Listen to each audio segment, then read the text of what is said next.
Έχεις πέτρα στη χολή, τρως πολλά λιπαρά. Λάθος. Η πέτρα στη χολή δημιουργείται από την έλλειψη λιπαρών.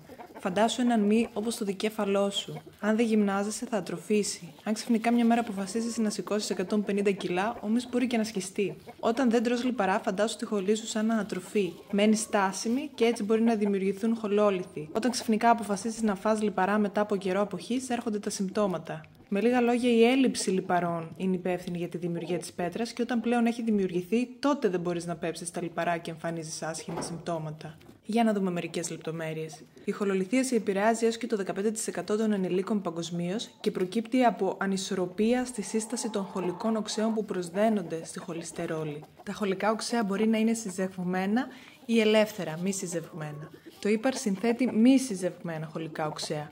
Αυτά στη συνέχεια συζευγνύονται με τα αμινοξέα ταυρίνη ή γλυκίνη και δημιουργούν τα υδατοδιαλυτά συζευγμένα χολικά οξέα.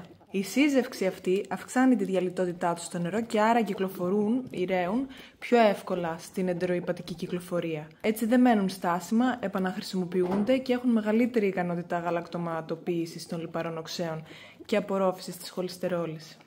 Αν τα υδρόφοβα δυσδιάλυτα ελεύθερα χολικά οξέα στο ύπαρ δεν συζευχθούν με ταυρίνη ή γλυκίνη, παραμένουν λιγότερο διαλυτά και κινούνται εντός εισαγωγικών πιο δύσκολα, με αποτέλεσμα να συσσωρεύονται και να προκαλούν χολόσταση. Άρα, όταν ακολουθούμε διατροφές φτωχές, κυρίως σε ταυρίνη, αυξάνεται ο κίνδυνος χολολιθίασης. Ταυρίνη έχουν τα ζωικά προϊόντα και γι' αυτό συχνά χολολιθίαση εμφανίζονται σε χορτοφαγικές, vegan ή χαμηλές σε ζωικά προϊόντα και λιπαρά διατροφές.